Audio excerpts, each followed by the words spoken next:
Assalamualaikum warahmatullahi wabarakatuh. Jumpa kembali dengan Oke Sajalah Channel. Channel yang tentu saja hanya mengupload konten-konten yang oke, just Oke Channel. Bagi Anda yang belum subscribe, silahkan subscribe, klik like and share agar manfaat dari konten ini dapat tersebar lebih luas.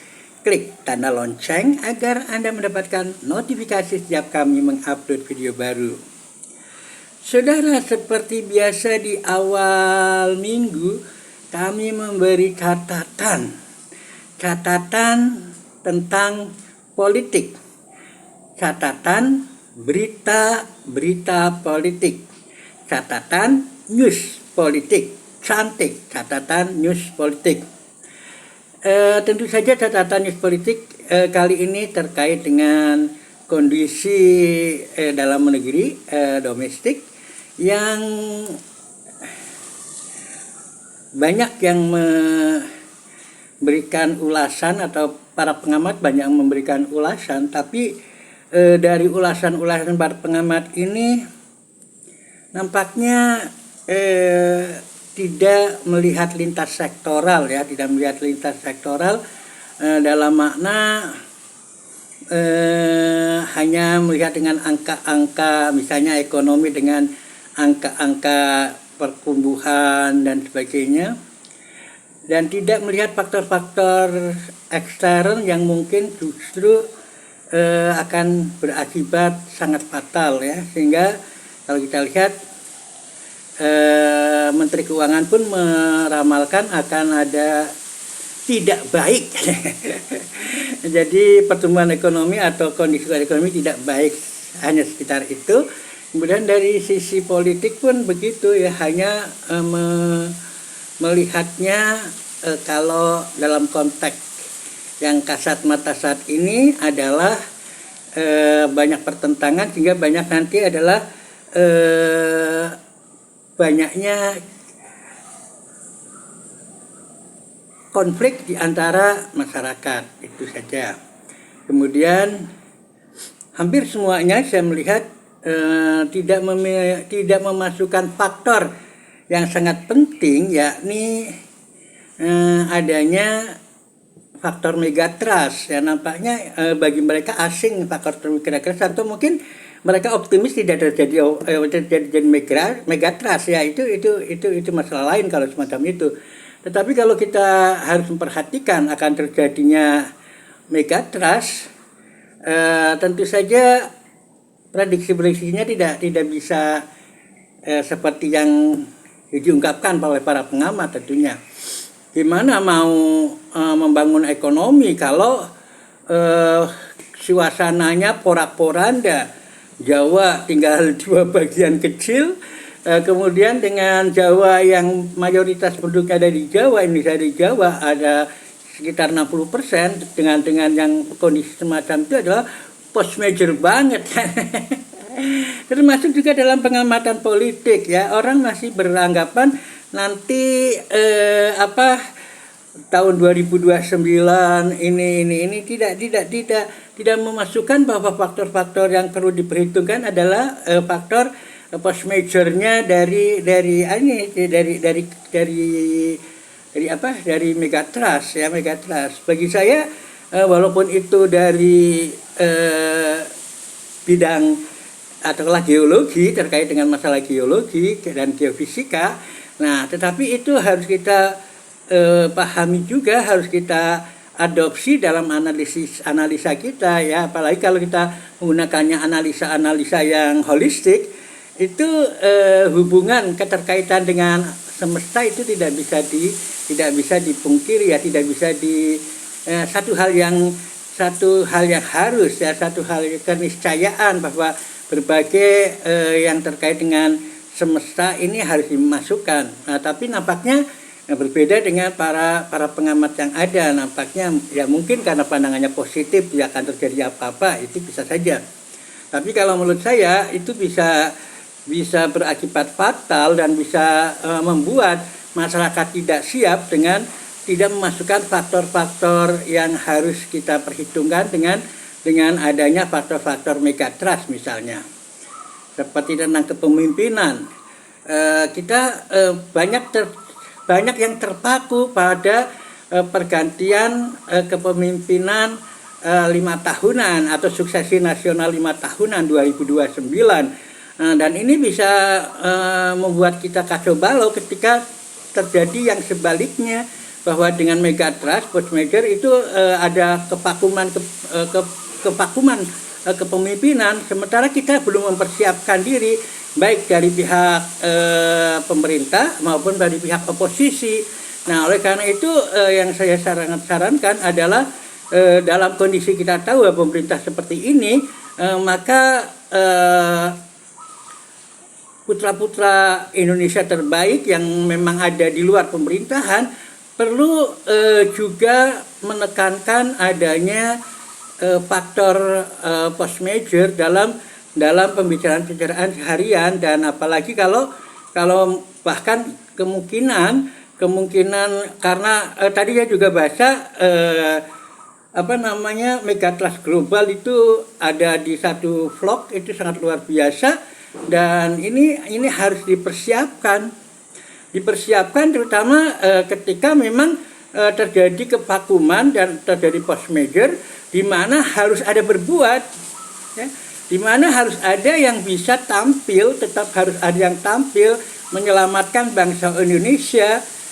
Mungkin bukan pemimpin formal ya, tapi kita harus juga melakukan persiapan tentang itu ya. Jadi skenario kepemimpinan yang terkait dengan megatrust ini perlu dilakukan, termasuk juga kesiapan misalnya adalah job description-nya ya, job distribution dan job description-nya itu memang perlu diinikan, pembagian tugas sesama anak bangsa untuk menangani post merger dari adanya megatrust ini perlu dilakukan, dan itu mau tidak mau dilakukan oleh lembaga-lembaga yang ada, tentunya yang memiliki instrumen-instrumen yang diperlukan dalam menangani bencana. Oleh karena itu, kalau secara nasional yang kita lihat bergerak dengan tepat itu adalah Anies Baswedan. Ya, Anies Baswedan bergerak dengan tepat, dengan benar itu dalam menangani masalah, ya kan. Sedangkan yang seharusnya bisa dengan cepat dan tepat melakukan penanganan masalah itu kan sebetulnya adalah rezim pemerintah, tapi namanya pemerintah tidak memiliki kemampuan untuk itu ya. Walaupun mungkin dari budgeting dan sebagainya ada. Nah, apalagi kalau mengukur kemampuan finansialnya pribadi presiden itu sejak kaya raya ya kan. Kita juga sudah mendengar kan 300.000 lebih tanah yang dikuasai, dalam mana digarap dan sebagainya.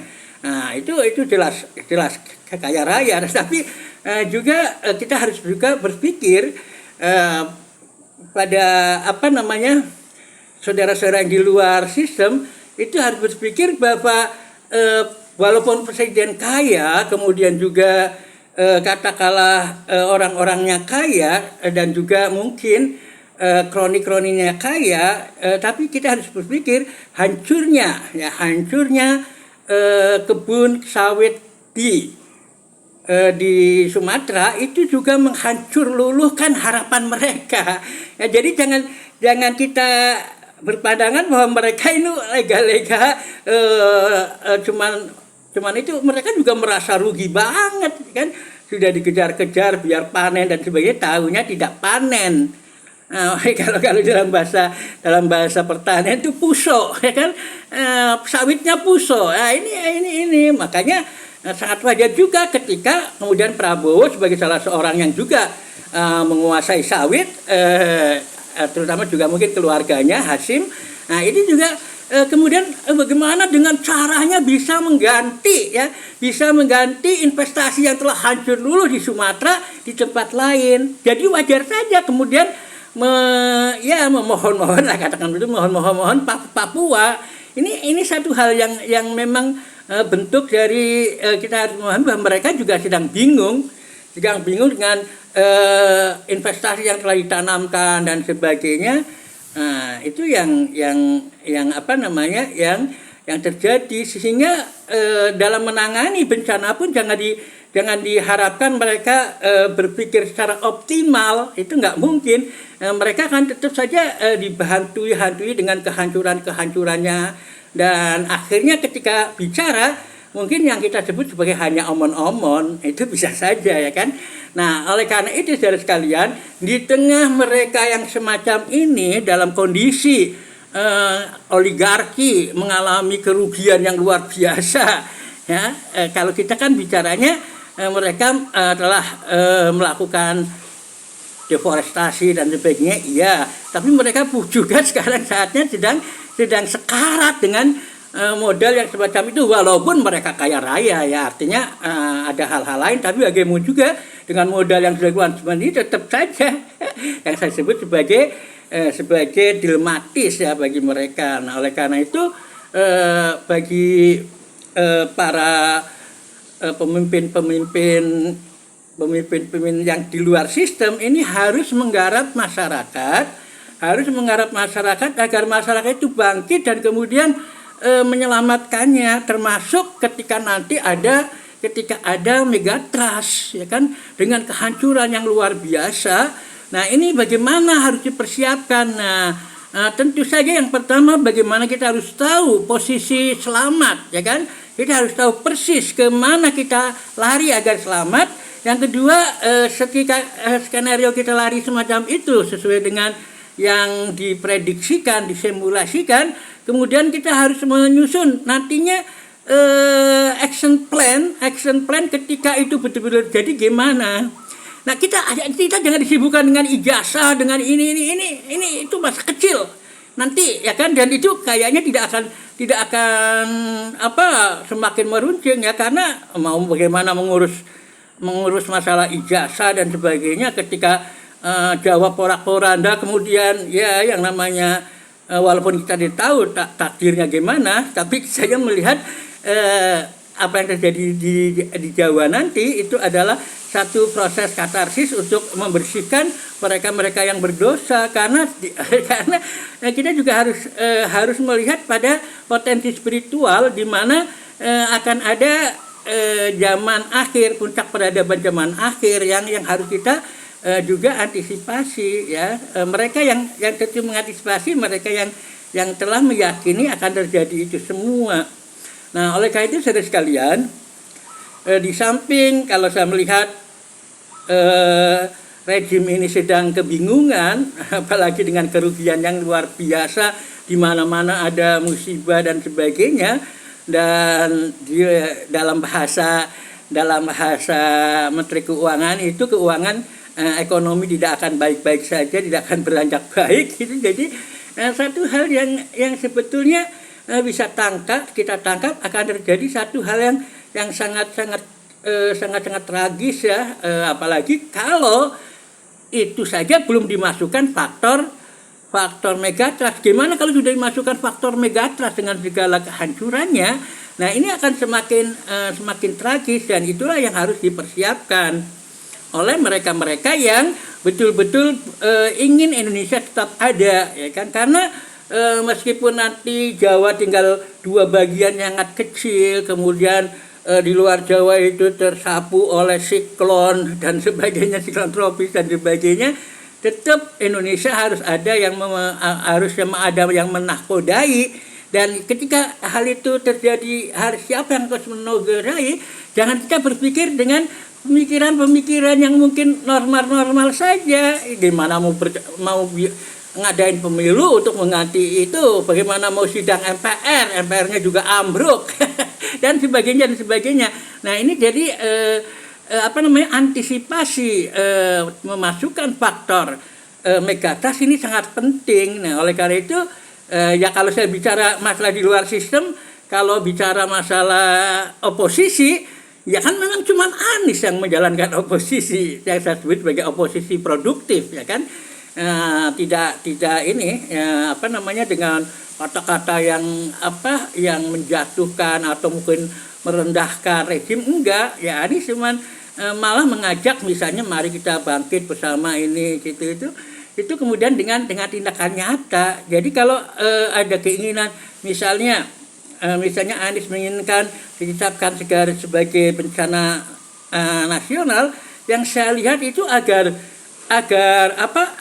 ada peralihan tanggung jawab kepada pemerintah pusat hingga bersifat dengan secara terpusat itu bisa mengatur lalu lintas yang harus terjadi. Itu semacam itu, bukan kemudian ingin menjatuhkan pemerintah pusat, enggak. Karena memang konsekuensi dari penetapan bencana nasional kan semacam itu, semua beralih ke pusat, dan pusatlah yang juga terkait dengan pendanaan, terkait dengan tanggung jawab, aspek hukum dan lainnya, itu semacam itu. Jadi apalagi nanti ada bencana yang lebih besar, megatrust. Nah ini sungguh-sungguh sangat harus terfokus, harus tersentralisir ya masalah itu.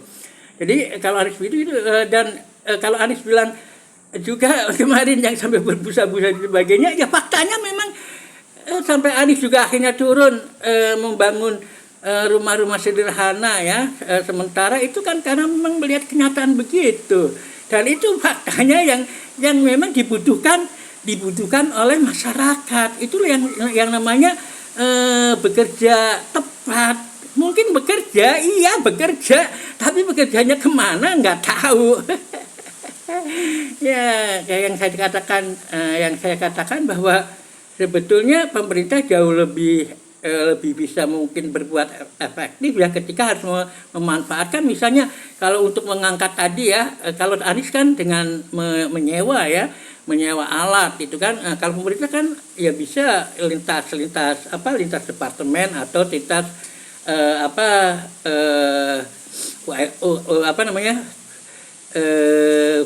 BUMN dan sebagainya ya, ditugaskan, itu kan semacam itu bisa saja.